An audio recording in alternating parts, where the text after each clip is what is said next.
Sorry to interrupt. I know it's good to see everybody, but it is now 6:30. Let's go ahead and call the roll. Kara Caston. Here. Katie Courtney. Here. Ken Dawson. Here. April Finan. Here. Don Renner. Here. Michael Riskey. Here. Ryan Enright. Here. And Romina Papavera Gonzalez. Here. Thank you. That's right. All right, having a quorum, let's stand for the Pledge of Allegiance. I pledge allegiance to the flag of the United States of America and to the republic for which it stands, one nation, under God, indivisible, with liberty and justice for all. First order of business is approval of minutes. Can I get a motion from the Board of Education to approve the minutes of the July 28, 2025 monthly business meeting? So moved. Second. Chair moves, Mike seconds. Thank you. Kara Caston. Aye. Thank you. Michael Riskey. Aye. Katie Courtney. Aye. Ken Dawson. Here, aye. Thank you. April Finan. Aye. And Don Renner. Aye. It's been a while, so. All right, motion carries. Julie, item 4, do we have any visitors? No, sir. Okay, on to item number 5, and student perspectives. All right. We'll welcome Ryan and Romina to the board.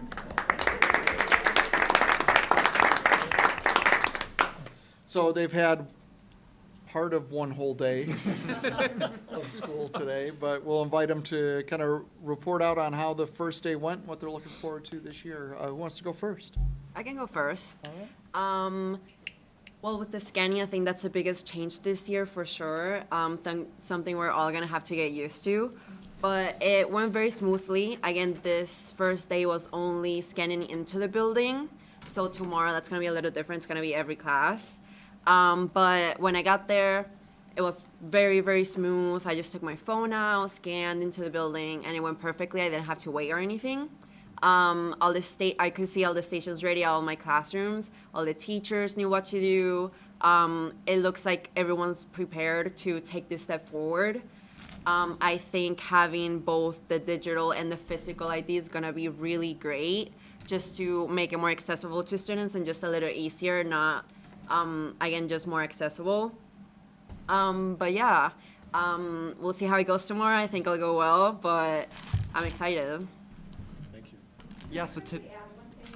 I just have to brag about Romina. She welcomed all the freshmen today and told them all about the Mustang Way, and she was our lead student presenter on stage, and she did amazing. So I just want to thank you. Thank you. Nice job. Wow. Great job. Well, hi everyone. For those of you who don't know me, my name's Ryan. I'm so excited to be here, and I just want to say thank you for having me and choosing me for this position, Dr. Dement. Today went really well. We did scanning into the building, like Romina said. I think it went really smoothly. There was no hiccups in the line. I went through the main entrance at Downsgrove North, and it went very fast. I know when that light cycle changes, it can get a little backed up, but it was not more than 30, 45 seconds. Other than that, I think there's a very positive outlook on the phone policy in classrooms. And teachers and administration really has a thorough outlook on what they're expecting, and they're all kind of expecting the same thing in classrooms, which I think is really beneficial for that being the same from classroom to classroom to classroom. So I did see those phone pouches on the walls, and we actually been producing this video with Dr. Dement for this everyday branding of attendance and kind of showing freshmen and newer students our phone policy and attendance policy and trying to make that better this year. So I know that's a goal among our school district, and I'm happy to represent students and our school. Thank you. I'll shout out to Ryan too. He produced the whole video and basically told everybody what to do. So.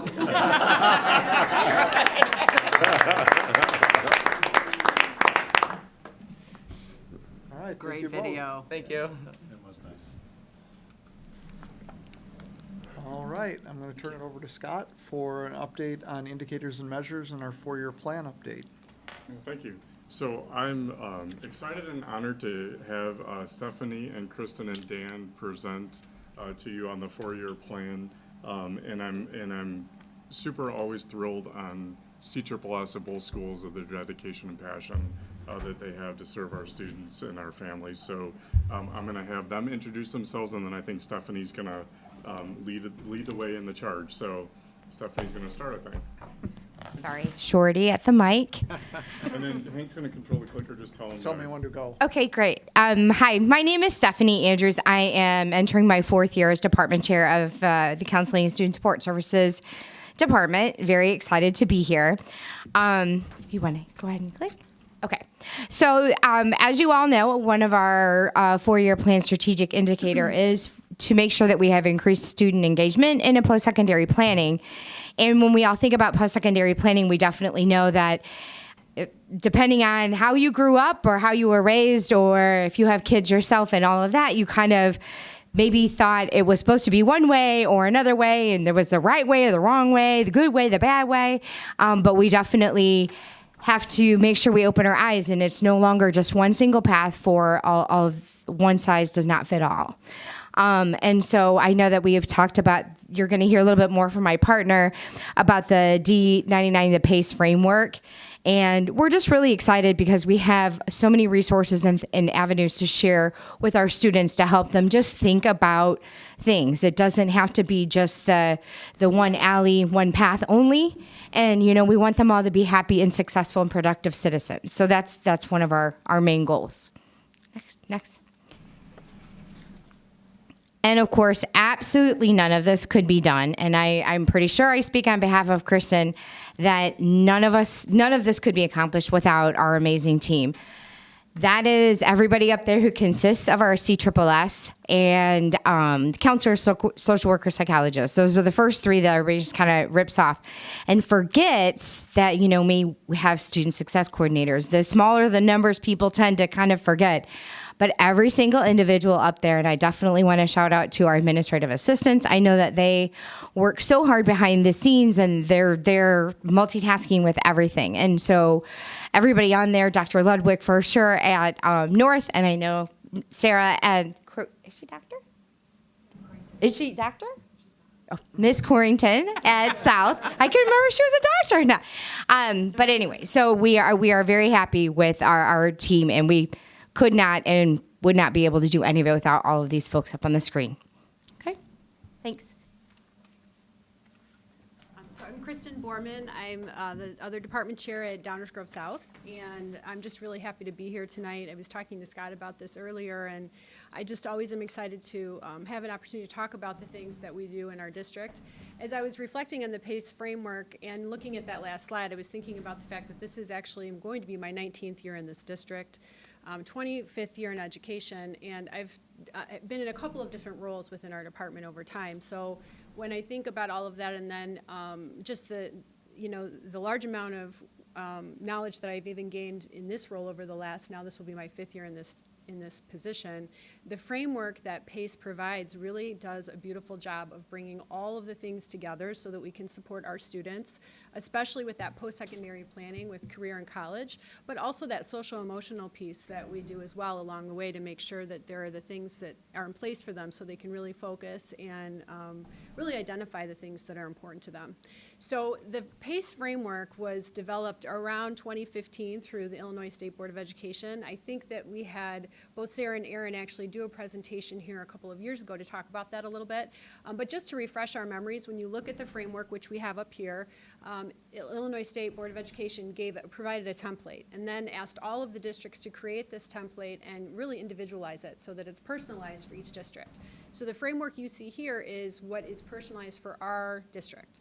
And I kind of get super passionate about this piece just because when I look at this, I know that being here for a longer period of time, both buildings have been doing this work long before this was developed. So when we were going to conferences, I was hearing about this in this role, knowing that this was something that was really kind of, a charge that ISB was asking us to do.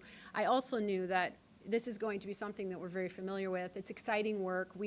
Both sides of town have meetings many times a year, every year, to talk about these specific things, and now we were able to put it into this framework for our district. There's a lot of ways that we look at this. There are 3 components that are in the PACE framework that ISB asks us to look at, really, and then from that we branch into many different things. There's the post-secondary education exploration, which we're really doing, especially at those younger ages. So freshman, sophomore year, we're really trying to find those students, get them in, do, a variety of ways to really identify those things. And then we move on to that career exploration and development, which is that second phase kind of we're doing after we're really identifying some of the interests they have, just looking at those capstone moments, right, like seeing are there classes that they can start to take that really capture their interests, and where can that take them further. And then as we get closer to planning towards the end of school, looking at that financial aid and literacy and talking with families and students about how that's possible, how can we do that. We disseminate this information in all kinds of ways throughout the building. Some of the ways we do that, we have access, of course, as we know. We've really grown to love this period, and I feel like every year we just find better ways to use it, and it just, it's something I'm really proud of, especially in our department. So our counselors push into those access periods, and they deliver grade level presentations for all grade levels, talking about these 3 areas that I talked about, specifically by grade. We have our schooling system, which is exciting. It formerly was Naviance, and then the district, thank you very much, approved us using School Links, and it's a wonderful platform. We're able to reach students further. As a parent in the district, I've used it with my own children, and it's really, really intuitive. It's a nice way, right, to find more information out about career and college planning. And then we also do individual counseling appointments, and in this district we're unique in that we see every single student individually throughout the year. So some districts, every district does it different. Some will see students in groups or do it online or have the students do it, and then they'll just kind of work with them as they need. But here we see every student individually as we get close to that part of the year to talk about course selection, and then we also reach out to families as needed with questions and things like that in the process. Dan Mustari, who is here today, is one of our college and career counselors, very passionate and does all of this work, and was excited to come here tonight to talk about it. So he's going to review this in the next few slides. Hi everyone, I am Dan Mustari. I am a second-year college and career counselor at South. Thank you, Kristen, and everyone else here. If you can go to the next slide, please. So I am excited to talk about some of the active stuff we do in the counseling department to prepare our kids for life after high school. It is a 4-year process, and there are multiple steps along the way. A couple of things I just want to highlight. Beyond just working with students, we do pride ourselves in our work with parents. That begins for this year. Next week in South, we have curriculum night. So parents will come in, and before they have the opportunity to meet with teachers, they'll have the chance to see a presentation from counselors by grade, 9th, 10th, 11th, 12th. I'll be talking to 12th grade parents myself about the college application process and answering all the many questions they'll have about that to the best of my ability, and connecting them with resources. But beyond that, letting them know about the different programming we're going to have throughout the year for those who are interested in the trades, for those who are interested in learning more about COD. Getting a certificate in a specific field from COD, or even in the military. We have that stuff going on throughout the school year in the building and after school as well with parents. That's something we do in conjunction with North. We all work together in our college and career departments to make sure our parents know what's going on and connecting them with the resources they need to help their kids too. In terms of our one-on-one with students, as Kristen said, we do see every student, senior year especially. We want to see them early with beautiful students like Romina here, and let them know, like, here's what we're going to do throughout this year. Check in with them where they're at, and then let them know that we're going to be here each step along the way. But we're also in access classrooms, as Kristen mentioned. Each school year we have a different, or every year we have different programming. For freshmen, we get them onboarded onto School Links, show them the different tools that are available for research in college and careers, but also talk to them about the programming, how to plan 4 years of their high school career, getting courses that will prepare them either for college, like AP courses, or through our CTE department, learning about the different programs they can get involved in as early as freshman year. That'll get them set on a path potentially for a career if it's a subject they're interested in. And then culminating senior year at the end of the year with a senior survey, where we get to hear feedback about how we did as a department, getting them prepared for life after high school, and then also hearing what their final decisions are. Where can we send your final transcripts? And then, hearing about the opportunities that people have in the armed forces or in a trade, at COD, getting all that data collected so we can see what was successful, what was not, and we can better serve kids going forward. On the next slide, please. So here's a couple data points we have. Last year, as a district, 9th grade, we had 92% of our freshmen onboarded onto School Links. That was the measure that we decided on as a district. We want to see how many kids we can get onboarded onto School Links. So 92% of freshmen were able to get onto School Links and complete the onboarding process. And then the year-end survey that I mentioned for seniors, 73% completed it. That's a number that we're excited about improving on. We're going to work together in both schools throughout the year and look at different ways we can do that. Whether it be shortening the survey, looking at the timing, we'll all work together to improve that number. And can I just jump in too, just to give some clarification? Hey, can you go back one slide for me? So the 4-year plan is something that we have ensured that 100% of our students have. And so we wanted to dig deeper as a CSSS department and not just tell you every year, well, we're at 100%. And so we worked all last year, especially with the system that Kristen mentioned with School Links, of trying to look at what do we believe is some of the essential pieces that would really set students up, for success. And that's where we, on the next slide, where we decided to share with you that we will share every year with you about the onboarding for our 9th grade class, and then the percentage for our grade 12 for our senior exit survey. So those are the measurements that we are obviously looking to get to 100% with, because otherwise we're just coming up here every year telling you 100% of our students have a 4-year plan. And so we felt it was important to dig a little deeper and share a little bit more insight with the board. So that's kind of gives a little rationale to that of how we're presenting the data to you each year. That's a quick question. So is the 92%, that's because freshmen on board in the spring of 8th grade? Is that why we already have that data? No, it's an actual, and Dan can speak to it too, but it's an assessment within School Links that's literally called onboarding. And it's through School Links, and so the 9th grade class does that. So the rationale that we talked about and that we're going to keep working on is that it's done through access sometimes, where if students are absent, we're trying to track them down to get them to finish the assessment. They could finish it at any time, so that's our goal. We really believe the onboarding is the key to really understanding School Links, the pace, all our kind of the way we're going to process the rest of from 9th grade to 12th grade. So that's the one that we're going to keep improving on to get to 100%. And then the senior, like Dan was sharing, we had a survey committee that developed the senior survey a few years ago. We were a little too ambitious and created a pretty long survey. And so our group at the end of last school year, just this last school year, asked, could we bring our team back together, review obviously the results, but also we felt like the survey was a little too long. And so we were losing some of our seniors not wanting to spend the time finishing it. So we felt if we could still be a little more precise, we'll still get the information we want, make it a little shorter, and then that number we'll keep working on, getting to that 100%. So.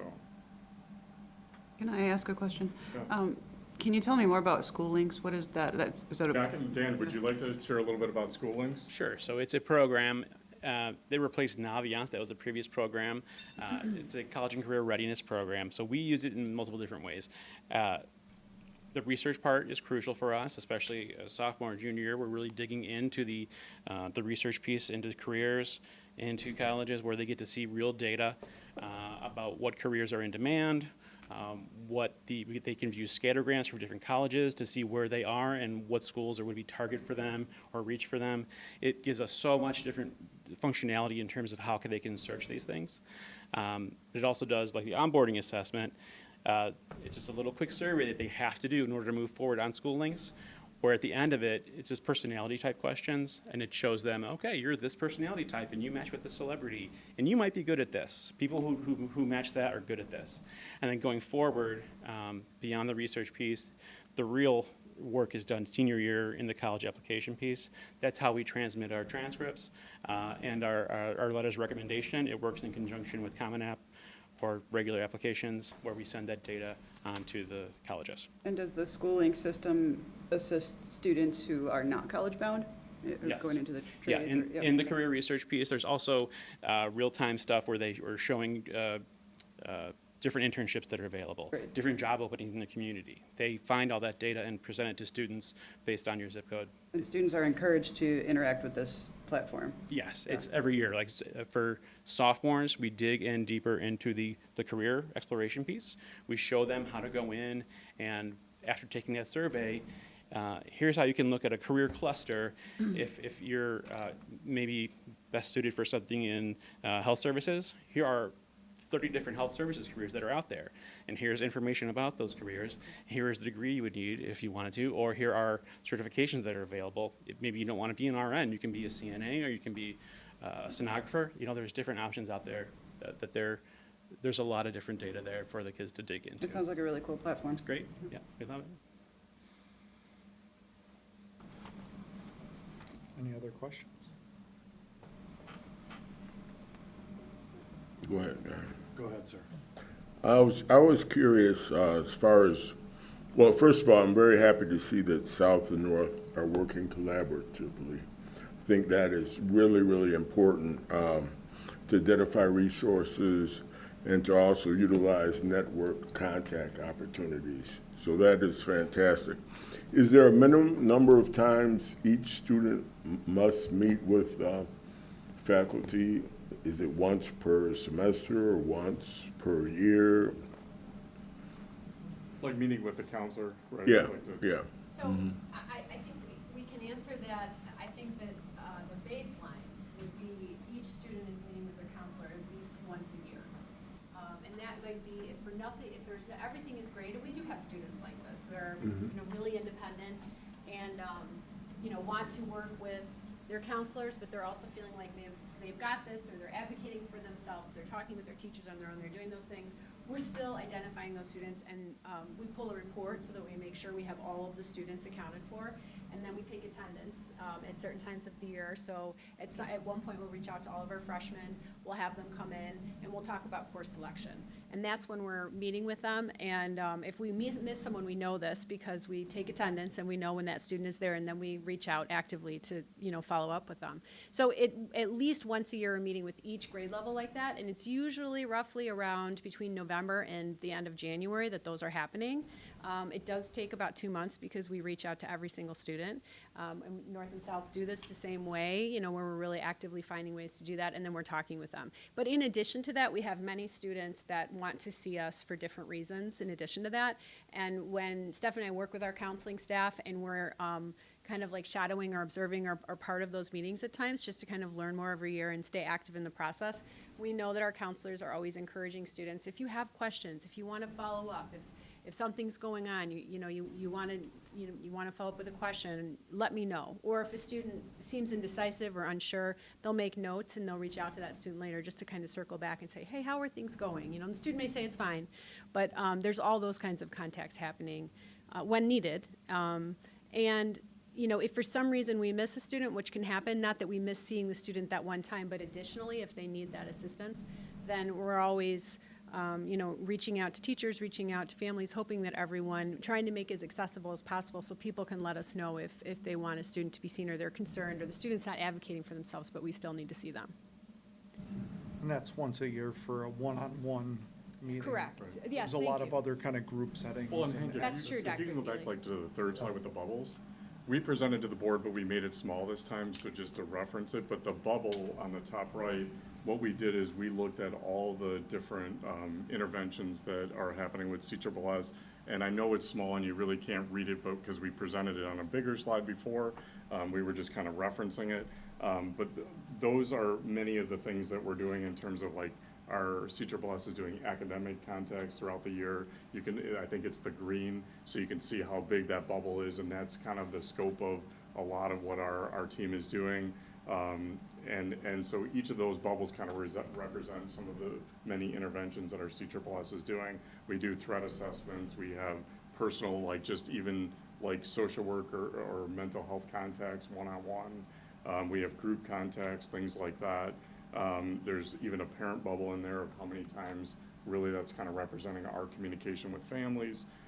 So it like our team is saying, it's you know, counselors are meeting about obviously academic coursework, and that's like our guarantee, but it's really happening. Students are accessing CSSS many, many times, you know, throughout the year for many different reasons, so.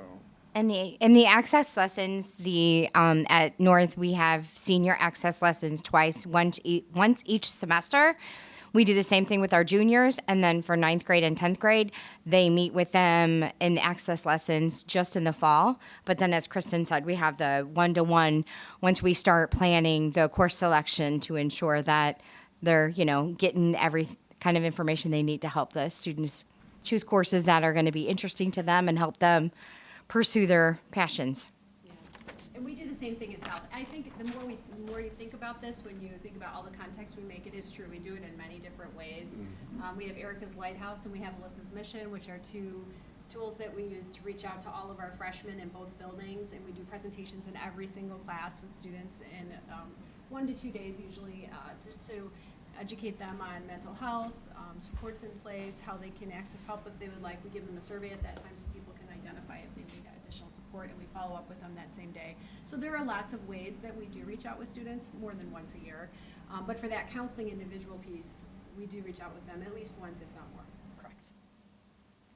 I know we have, at both high schools, we have career days where we have professionals come in from a variety of fields to talk to our young students. I'm curious, number one, how successful we've been in attracting local plumbers, electricians, attorneys, architects, lawyers, local businesses to step up that are part of the larger D99 family and D99 community to come in. Those are just such great opportunities, and I know those professionals love to share and, you know, tell our young, promising students what it would be like to get into their field. Yeah, that's great. So last year in our building, we worked, our department, College and Career, worked in conjunction with the CTE department. They were really excited about this, about especially with the way things are changing, and maybe not colleges for everybody, but getting kids involved, or getting kids in front of real world professionals who can tell them about what's going on. This year, something that we talked about is reaching out to every department in our building and saying, we want you to be a part of this too. Are there certain careers or certain individuals that you think would be good for our kids to talk to? Let us know, so we can be in contact with them and invite them into our building. And I also want to be in touch with the chamber. I mean, there's so many resources here in the neighborhood where I'm willing to guess they want to help kids and they want to see, you know, what talent is out there that can maybe help them as well. And also feel free to reach out to your board as well. Okay, I will. We have many contacts, and some of us are very accomplished professionals in our own right, and would love to share. You know of one? Yeah, we'll be sending out a survey to people in our building, but I will extend that to the board as well. Yeah, great. Thank you. I just want to say that having had a daughter who just went through this and is on her way in a week and a half to go to college, when I graduated high school, I applied to one college. That was it. I knew where it was going to go. It was simple, and that was pretty common and routine in my generation. And with Common App, the possibilities are endless. We went and saw colleges in 4 different time zones. And it's wonderful, and it opens up a lot of opportunities, but it can also be really overwhelming. But I felt that she was really prepared because of all of you. And the time that you take to educate our students and care about them and mentor them along the way and provide guidance and answer their questions, I felt like she was able to do most of the work on her own, as I think it should be. You know, I think mom and dad are there to help guide and answer questions, but not make the decision. And I felt you gave her the tools to be successful in that regard, and I think all of you should give yourself a pat on the back in that regard. Thank you. I will share your work with our team. Thank you. Any other questions? I do want to point out one thing related to indicators and measures. So this was the last one we had to report out on last year, so we'll update our website to reflect these metrics. Also, when we wrote all of these indicators and measures, we looked for metrics that would most closely reflect the language in the strategic plan, which this one does exactly, reflects what the expectation in the strategic plan is. It is already being met at 100%, at least for the last year. My recommendation for the board is we keep it the same way this year, so you get to see that this wasn't a one-year fluke, right? And that next year, if we're at 100% again, that we start to dialogue. This might be the first indicator where you say, okay, this one's established that it's happening with fidelity. What is the next thing underneath it, like what the team has presented today, of like, is it going to be onboarding? Is it going to be exit survey? Is it going to be what, right? And we put out there for the story, we started here. We've demonstrated this is happening with fidelity. So then the board chose for the team to take the next level underneath this to look at this next thing. And we could bring you some options related to that as well when we get there. So just like forecasting down the road how this might look and work. Thank you, team. Thank you. Thank you. All right, the next couple are Scott's. Concussion Oversight Team. Yeah, so we, each year we establish a team, and then we meet during the school year to talk about our concussion protocol. So this is representing our team. I believe it's in the consent, right, to approve that. I don't know if there's any questions you have about that. It's a wonderful team to work with and support our families and students that obviously are going through concussions and, you know, obviously prevention as well, so. Questions? For our new board members, this is an annual process of presenting this to you and getting it approved. Next one, crisis de-escalation. Yeah, so we have physical a management. crisis de-escalation team, oversight team, so there's our team members. This is another one of those that you'll approve in that. I will tell you that ISB did make some changes to our crisis de-escalation protocols. They had before where we would write a school plan. They've since discontinued that. We're still having our team meet and we're still gonna go through the process that ISB established, even though they're not asking us to submit a plan on that. So this team reviews the criteria that was established by ISB a few years ago. So another team that we meet and talk about really our crisis and de-escalation. It's really focused really heavily on special education and just really looking at if there's ever a physical management. Our team is trained. SASID is providing our training for that, and so we're excited for that partnership. And so we have a number of staff that are certified in the CPI, which is the language around the actual training. So I don't know if there's any questions regarding that. All right, thank you, Scott. Next one is returning with electricity and the natural gas bid process. Travis? Yeah, so this is, if you remember last meeting, we did a presentation on the market and where we're at. I'm happy to report that we're trending in the right way. So since our last meeting, I've been provided some new updates on some different suppliers and what they have said that they can supply and the associated cost. So on the electricity side alone, it's about a 0.2 cent drop, which might not seem like a lot, but when you look at how many therms we use, it's about $24,000, right? So that's from the numbers that were shared last meeting. Not as much, but there's savings as well on the natural gas side. It's about just under 2 cents of a drop, and it's about $5,500 savings. So we're looking at close to about a $30,000 difference from the numbers that were presented to you at our last board meeting. So I will say, you know, that was shared with me last Monday, and they really stay for a day, right? And that's when you have to lock them in. So that's why we're asking for that up to a 4-year commitment that we would go into for electricity and natural gas. not necessarily being the same amount of time for each. We would look at the market and see what makes the most sense with that, but we're just asking for approval later in this meeting to be able to sign that agreement when we think that the market is the best, right? Which is, you're playing the futures, right? So, but we're confident with Nania that they will provide us the right direction. So just to be clear, the action item tonight is going to ask you to authorize the administration with the assistance of our outside consultant to identify the best time to lock into that contract. So you're pretty much turning it over to the team and saying, when you guys find the best time, lock and move forward, and then of course we'll update you as to what that outcome is. Any questions for Travis?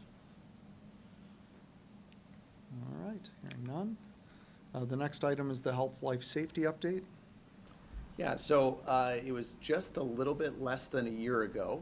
Well, actually, over a year ago, we started this work, right? Where we started doing the health, life, safety survey. White & Company started that last summer. And you can see these are the things, the steps that we've completed that are part of the process that you have to go through every 10 years for your health, life, safety survey. So this is every district is on a 10-year plan, if you will. They obviously hit at different times, but our process is here and now. So we have done all of this work up to this point, and I know that's some of you were here during that, and some were not. So I'm going to give kind of a brief overview moving forward. So if you can go to the next slide. The next things that we need to do is to request White & Company to prepare and proceed with all of the necessary bidding documents that are tied to this work. So that's what we're reviewing tonight for approval at our next board meeting. And then part of that process is we report annually to the ROE on our progress on that. If you can go to the next slide. So just a reminder, there are 3 different categories that are associated with health, life, safety work. Category A, that's what's deemed as urgent. You have 1 to 2 years to complete that. And you must complete all of Category A work before you can move on to Category B work. Category B work has to be completed within 5 years to start that. And then Category C is recommended. So you don't have to complete things that are in Category C, but it's recommended for you to get that work done. So if you can go to the next slide. So after we got the results back from ISB, this is what was not approved by ISB. So there's roughly $334,000 that have not been approved. You can see the majority of that was in Category B. A lot of that was due, if you remember, we had a lot of work with glass that has metal inside of it for reinforcement, and we were looking to change that to safety glass. That is no longer, it used to be approved quite a bit or all the time by ISB, and they are no longer approving that type of work. So we're gonna have to look to see, make a determination, is that work that we want to get done, and then find other sources of money for that. Again, this is, by them not approving it, it doesn't mean that we have 1 to 2 years, we have to complete this work because they didn't approve it. Right, so this is again kind of, it's not even on the suggested, they're saying you don't have to do it because it wasn't approved in that way. So we're looking at that, we will look and see what that looks like and when and if we're gonna tackle that work. But again, the majority of it was related to the glass. If you can go to the next one. So this is what was approved by ISB, and I will note that in looking at this, in our submission, this also includes a 10% contingency for the project as well as 10% for architecture and engineering fees. So those are already in these numbers. So this is kind of like a cost not to exceed unless something really happens that we're looking at. But again, these are estimates put together by White & Company based off of last summer. And remember when they did this, that was kind of last fall. So the costs are gonna go up, right? So that's why we still need to go through the bidding process. This is the estimate with, again, about 20% padded in there. So you can see Category A, we have just under, or just over $356,000 worth of work that we have in there. We have that in our health, life, safety funds that we can go ahead and tackle that work. Category B, just over $4.5 million. Category C, just under $200,000 for the total, just over $5 million when we're looking at both schools. And obviously, there's a difference between the schools. I will say the largest contributing factor to North being higher is the work that needs to be done with the pool. That is going to be substantial with the structure work that we identified through our scoreboard and through our other health, life, safety funds when we were down under in that area, and we know that we need to tackle that work. Next slide. I just dropped from, that's 0 to 5 years, wrote category B? Category B is, yes, in the first 5 years. 5 years, okay. Okay. We are confident that we can get A and B done this next summer. So that's part of our plan in tackling it. And we've talked, and I'll hit on that later in this, but we feel like we can get all of this done in this next summer in tackling that work. Again, that's A and B. Okay. Travis, Yes, sir. Can you just touch on for the newer board members, like what it means to classify as life safety project and how that is impacted by, how it impacts our levying process? Yes. So the health, life, safety is, follows with the school code and the current codes that are in place. And I will say that they changed in 2024. So that's another contributing factor to the things that have been identified. So that's when White walked through our building and went room by room. They left no stone unturned, and they went through and they determined, hey, here is the work that needs to be done for the safety and the functioning long-term of your district. So that is, they are broken down into different categories. It is a whole menu of items, if you will, that ISB has put together that architects are very familiar with and understand, and so they're looking for those things in your building. Does that, are we good in those areas, or do we need to identify and make sure that we get that taken care of in these next 10 years, if you will, right? Really, it's 5 years that you have to get that done because of category A and B. But if you were slower on A, again, you have to get A done before you move on to B. So how that affects our levy, that comes out of our Fund 90, which is, I'm sorry, not Fund, is it Fund 90? Mm-hmm. Fund 90, our health, life, safety. It's also referred to as Fire Prevention Fund, but it's our health, life, safety fund, and that is something that we can levy for. So I'm gonna, at the end, Jury's gonna talk a little bit about that in the process and what that means.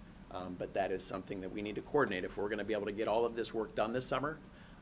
If you remember, I said we had enough in category A, enough in our Fund 90 for category A work. We don't have enough to get all of category B work done. So we would need to, if that's something we wanna tackle, we need to get moving on that, and Jury will talk a little bit more about that. Does that help?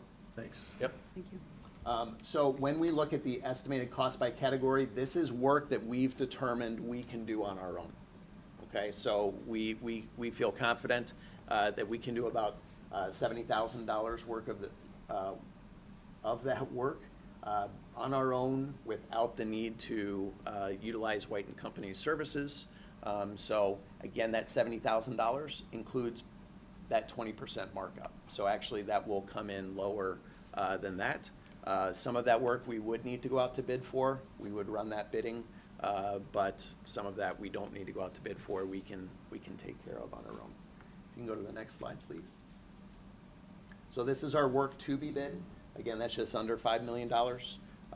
In looking at that, again, those are our estimates when we look at that. And that is what we are asking White & Company to design and to assist with that work to be completed. Next slide, please. So kind of our next steps on the architectural and engineering services, we are going to seek board approval at the next meeting to accept the architectural and engineering services proposal. And really what that does, conduct site visits to better thoroughly understand and develop what does that architecture and engineering side look like, to be able to prepare for the bidding process. So sometimes you have to have an electrical engineer on site, right? And they're determining what is the best thing, or a structural engineer for the pool. We're gonna need a lot of different things along those lines. So they'll conduct those needed site visits. They will prepare those design documents, again, with those updated codes. Handle our permitting through the ROE, and then assist with the bidding process. That's what the architectural and engineering services, so that's kind of the pre-work to that. If you can go to the next slide, please. So the proposal is in line. We have a greater agreement with White that was renewed in 2022, so the proposal is in line with that agreement. The cost of that is 8.75% of the cost of the work. So again, that's not to exceed, not less than, $393,000. So that's going to depend upon what do the bids come in at. But that is where that number comes in. And again, that cost is included in the ISB approved amounts of that 10%. Any questions on that before I move on to the next one? Make sense? Okay, you can go to the next one. So then this is kind of after we have the engineering done. So I am gonna seek a board approval again at our next meeting to utilize White's construction management services. And really that's for pre-construction and bidding. There's a lot of work that needs to be done with that. So if you remember on the previous architectural and engineering, they would assist with bidding. They are doing the bidding. They're running the bidding. They are reaching out to their contacts to make sure that we're getting a good number of bids that are out there. And that always helps when you talk about bidding. The more that you have that are bidding, the better for the district. And then to manage the construction, regular meetings when we've utilized their construction management services, which we did last summer. Not this summer, the summer before, we met frequently and got updates. Hey, is there everything going well? How are we doing on timing? All of those different pieces, as well as anything that came up maybe that wasn't foreseen. And that's where that 10% of that contingency comes into play. And then there's a lot at the end too. After you get all of the work done, closing it out, making sure all of the documentation is there, everything has been paid, all of that is being closely watched. So again, that's kind of the after and through all the way to the end is what we're seeking board approval for there. Next slide, please. So the cost structure of that is broken down into 3 different pieces that I explained before. Pre-construction is 1% of the cost of the work, and again, with that estimated, that's where that is. 3% is the construction management and general conditions and general requirements. That is a flat rate. That is not a percentage of the total cost of work. So the total estimated cost there is just under $416,000. That could go up or down depending upon the actual cost of the work. And this is something that we would need to budget and talk about because that is not part of the ISB pre-approved amount, but that is the cost of doing just under $5 million worth of work and making sure that everything is done very well and watched. Any questions on the construction management side of things? Can you use funds from the life safety fund for those expenses? I don't believe that you can. I don't think we can. Okay. I think because of the ISB approval includes the architectural and engineering, this would be something that we would need to take out of our regular O&M. Okay.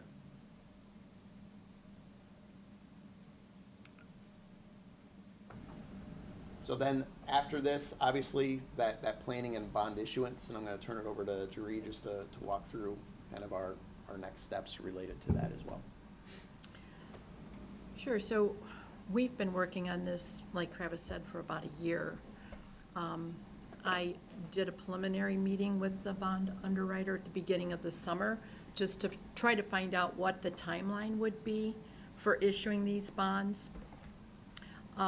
We're going to start early this fall, well, probably right in September after the board approval, to meet with the underwriter to come up with some different options that he's already shared with me as to the timing of when we'd actually issue the bonds and which levy year they would hit. He has some options that he just put forth to me last week, given the market right now, suggesting that we may want to issue bonds earlier rather than, instead of waiting till the spring, possibly issue the bonds this fall. So what we plan to do, Travis, Hank, and myself, is meet after, probably in October, to start looking at a timeline and then bring it back to the board at the October board meeting. And to answer your question earlier about the levy, so for the newer board members, so we're able to issue these bonds without going to a referendum through the new, it was 2024, I think, the new law came about, so we're able to do this without taking it for a referendum.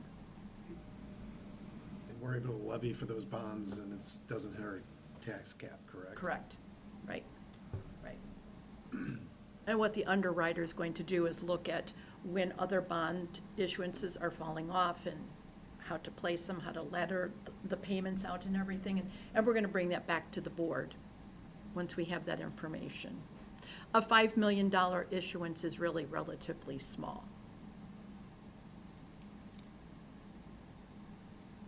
We're recommending that we're so aggressive on this because prices aren't going to go down, right? So we really feel like since we can tackle this, that it would be best financially to go ahead and get it done.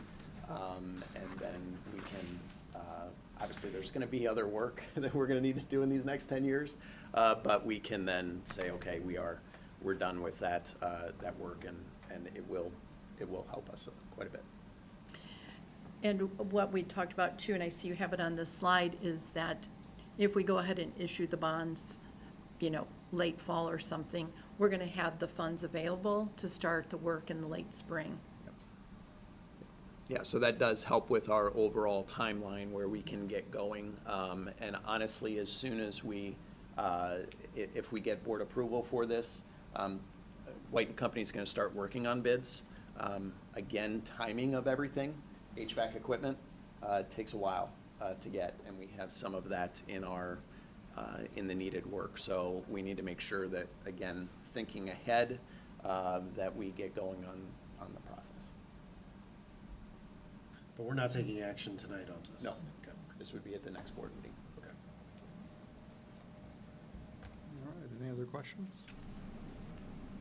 Does board members have any other questions that come up between now and our next time we meet and discuss and ask for approval on this? Please let us know, or if there's any gaps you need us to close or other information we have to provide, just let us know. I know half of our board wasn't here for the first half of the discussion around life safety bonds, so feel free, reach out if you have questions or anything that we need to do to help close any knowledge gaps. Happy to do that. All right, the next one is an opportunity that just showed up kind of in the last week, so I'll turn this one over to Travis to talk about where we're at here. So a couple of years ago, we purchased 4 used activity buses, and we knew that wasn't going to meet the whole need of our transportation needs. Again, every district in the state of Illinois, if they have after-school activities, is feeling the pinch of getting students there on time because there aren't as many bus drivers, and so we definitely feel that pinch, and I will say the most that we feel that pinch is in the spring, but we are looking ahead so that we have a smoother spring, better experience for our kids, and with some additional flexibility for our coaches and advisors throughout the year. So we have found another opportunity that we would like to present to you, and we're looking for action because used buses don't sit on the lot very long. But we have 6 that we've 6 out of the potential options that we're looking at. That's what we would like to purchase. So we're asking at a cost not to exceed $400,000 for those 6. I will say it's likely going to come under that number, well under that number, but we wanted to pad that because there are some that are more expensive and some that are less.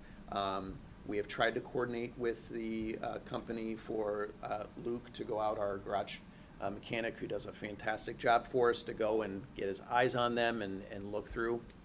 So that is, we have not been able to do that yet. So that is going to depend, the final cost is going to depend upon which ones that he feels are best. We have the opportunity to get 2 of the larger activity buses and 4 that would replicate what we bought last year, which still are 14 passenger, but it's not 14 high schoolers, right? So we're really more along the lines of 11. And that's true across all buses. When they say 72 passengers can fit into a school bus, that's 3 to a seat. So that's not happening, especially not at the high school level, right? So, so we want to look at and consider 2 of those of the larger, which are more expensive. But we need to get our eyes on what those look like. So it could be 6 of the smaller, or a mix of any of those things. So we need to get our eyes on it, but we're looking to get approval for that so that if he gives the go-ahead and we can get that done and get those purchased and get them into our fleet. Okay, so question. Is the need equivalent for the buses at the 2 schools? Like, would it be 3 and 3, or does one school need more buses? Or? We would need to look at that because they're not even right now. Oh, got it. The fleets are not even. So we need to have further discussions on that as to what that will look like. I have a couple more questions. Yep. Who drives the buses, and do they need a special license to do this? So our coaches and advisors drive those. We have to provide additional training that goes along with those. You do not need a CDL for that, but there is a bus permit that our staff needs to attain, and we have a file of those and go through that process. And so right now, if those coaches and students are not in a bus that we own, how are they getting to their practice? We're utilizing First Student Okay. For a lot of those, and it's mainly for competitions that we have for those, not as much for after school, but that does also give us some flexibility if we're off campus to be able to provide that maybe where we're not right now. And there are, obviously, aside from the purchase price, there's ongoing maintenance costs. Sure. So I'm guessing this has been, Jerry probably ran the numbers. I'm guessing this has been, we've kind of run the pros and cons. Yeah. And honestly, when we look at it like long-term, we would rather invest in something that we have that gives us more flexibility, where when we're talking with First Student, we're kind of, it's dependent upon what they can provide, right? So Kinda we at have their more mercy. control. We feel like it's worth it. In long range, it is less expensive per route. They pay for themselves over time. It's generally at least $500 a bus to take athletes to an event. Per one Yeah, event? sometimes it's even Like- more. okay. Depends how long the event is, so, yes. Where will these buses live? On our school property, and we have to reconfigure our parking a little bit. Some places we have a little bit more already carved out, but yes, they would be around the general area of where they are right now, if you know where those are. Yeah. Based on the buses we have now, what would you say the projected life of a bus would be in that capacity? It all depends on a myriad of different things. I will say, again, we have a lot of confidence in Luke with the maintenance that he's doing on those. And we don't have a set replacement schedule that I'm aware of, where we say, hey, after this amount of years, we're gonna sunset this bus or a certain number of miles. But he does really monitor those closely as far as safety, and he will actually, per the route, depending upon where they're going, he'll say, these are to be used locally, and these are the ones that we'll go through. And he does a pre-inspection if they're going a good distance away. He does a pre-inspection before they go, and really does a great job for us in that. So I would say it's probably going to last longer than most because of the work that's put in. And just to confirm, so they have not been inspected yet, right? They're still pending, okay, inspection by the mechanic, okay. To determine which ones may be worthwhile, okay. And honestly, that's why of up to 6, right? So if we get there and we're like, you know what, 4 of these are good, those are the 4 that we're gonna look at buying. We're not gonna purchase 6 just to have 6, but we feel like that would be very helpful, and we feel like from what we're seeing, at least online, that is a great option, and we think that's feasible. I forget, in the memo, did you mention the reason why we found these buses at this time? So these buses are just coming off of a lease, and so Luke is the one who located them, and they only come off leases generally like once a year or something. And so we just thought it was a great opportunity to take a look at these now, because otherwise it could be another year from now. Also, the last time we met, we talked about this as a tight budget year. So I'm going to have Jeree share a little bit about some recent news that helps kind of soften the blow of an additional expense like this. So the purchase of the activity buses is not in the tentative budget. So it looks like that would be an additional $400,000 expense. It just so happens that last week we heard from the state. They released the replacement tax amount that we should be receiving. And it just so happens it's just around $400,000 more than what we had been told the week before that. So everybody received their estimate last week from the state. So therefore, the $400,000 or up to for these buses can be covered through the additional taxes. So it wouldn't be a greater deficit spend than what we presented the last time. It's kind of a wash from the budget we brought you the last time, which is still in the red and planned to be in the red, right? But this additional purchase, based on what we just learned last week, we'd be able to kind of keep our budget similar to what we brought you before and still be able to offer these resources to the schools. Any other questions? Great work. Thank you. Appreciate it. Takes a team. It That's does. for sure. All right, next one is e-learning plan for emergency days. This is followed by a public hearing for anybody that would like to comment on the e-learning plan. This was brought last week for introduction and discussion. It is the exact same plan we have in place right now and that we've been using for the last couple of years. As Jeff presented last year, it's the structure of students attend synchronously. We check in, we take attendance, make sure kids are okay, make sure that they have the work that they need to do, offer them any help that they need. We have a couple of work times throughout the day for students to kind of get their work done on an e-learning day. And then if a student is unable to attend, a parent can call them out, just like they would call them out for any regular school day. Jeff, anything I'm missing in there? No, just that covers the plan. As far as the procedure for getting our plan approved, this is the last step before we submit to ISB. We've run the ad in the Daily Herald for the requisite number of days. We gave notice to families and staff for the requisite number of days in advance of the hearing and then your pending vote this evening. So it's all teed up, ready to go. Any questions? So after we finish the superintendent reports, Don will open up a public hearing for anybody that would like to make a comment to the board on this before the board is asked to take action later on this evening. All right. The last one for me is Freedom of Information requests. We have received them. When we receive them, we fill them, we post them on our website.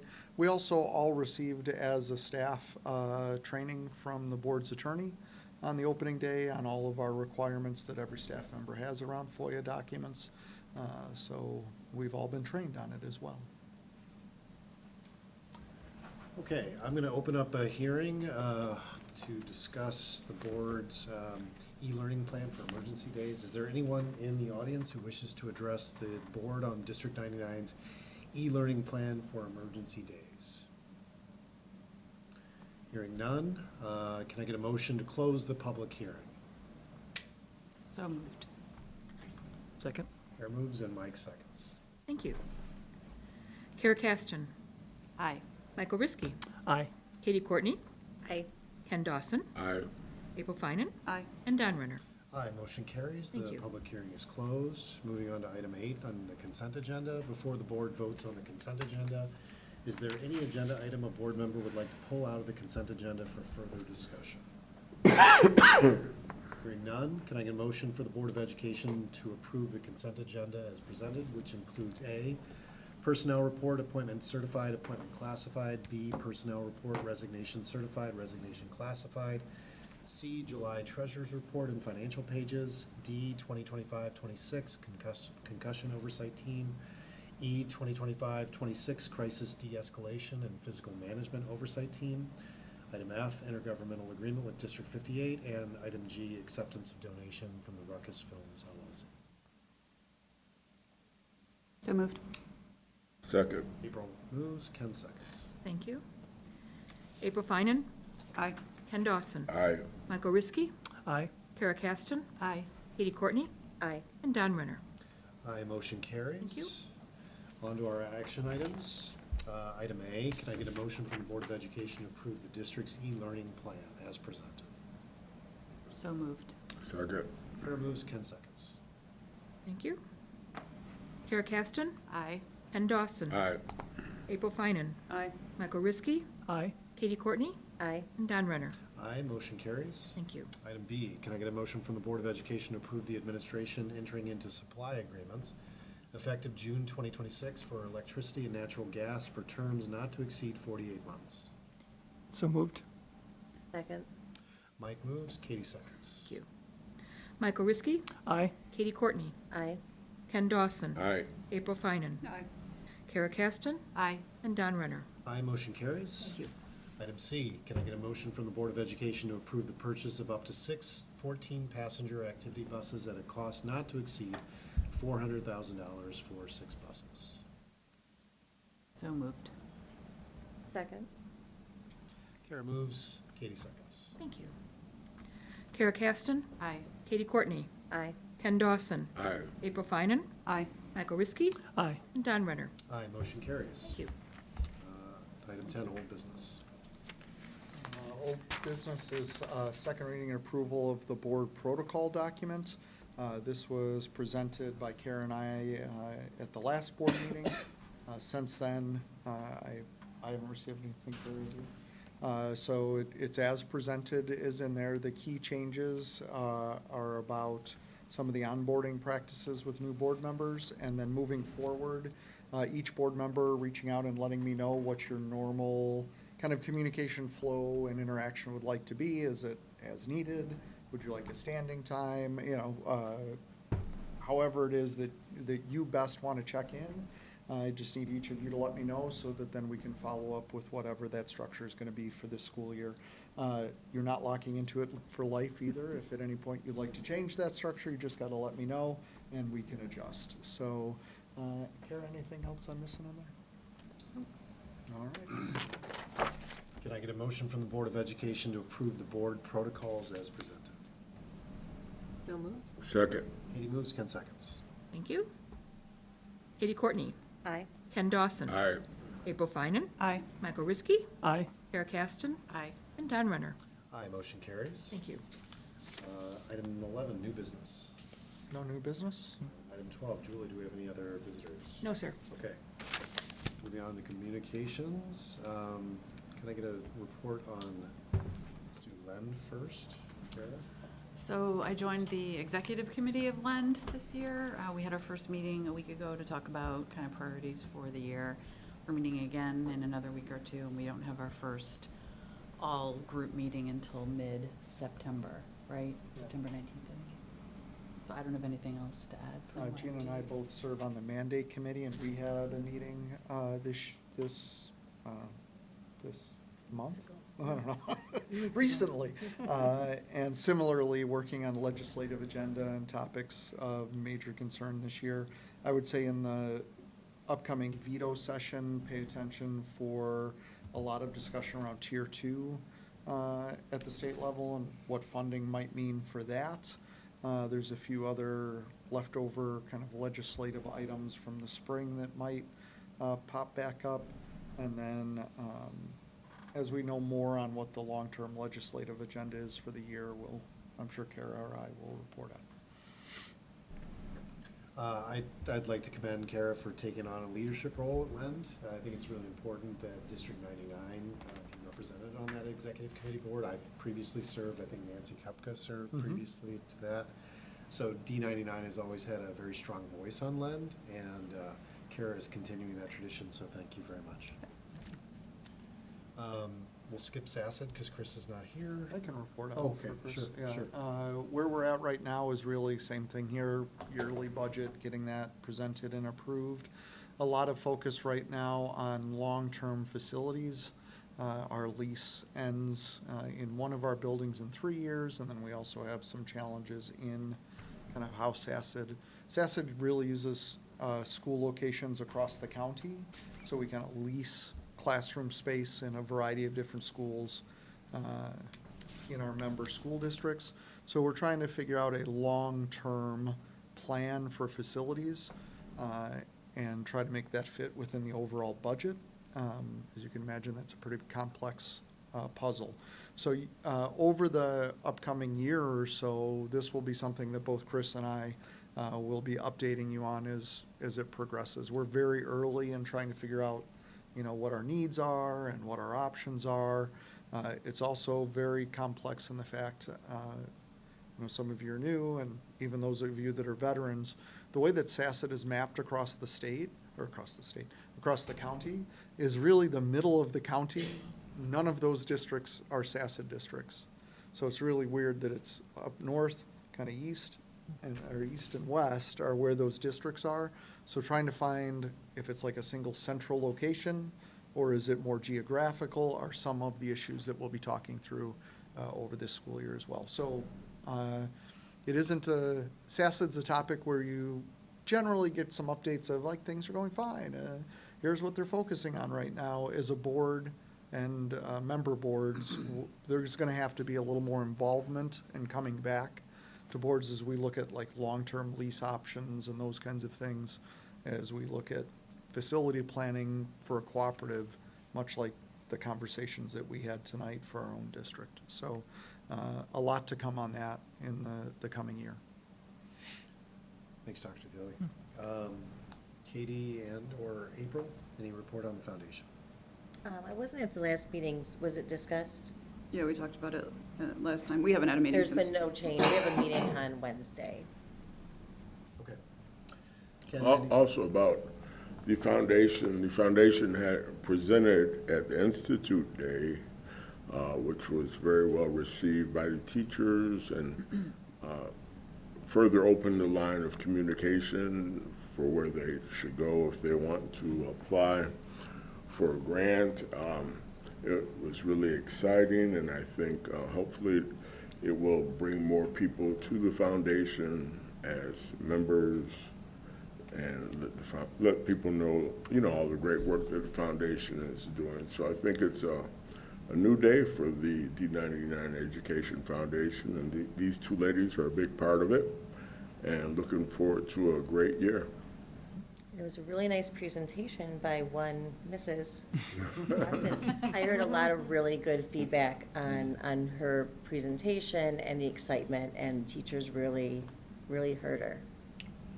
Yeah, last year we received more in learning grants than I think that they had maybe ever given. So really strong support from the Education Foundation. We appreciate that greatly.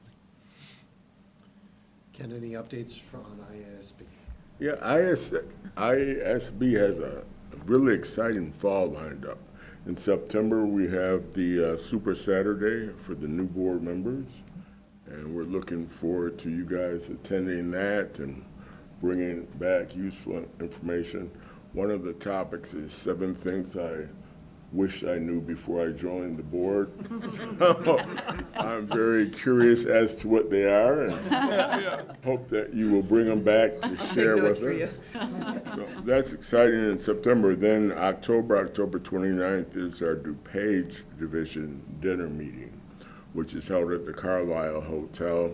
There's always a good speaker. It's a great opportunity to network with other boards in the DuPage area. So last year was very well attended by us board members, and hopefully it will be again.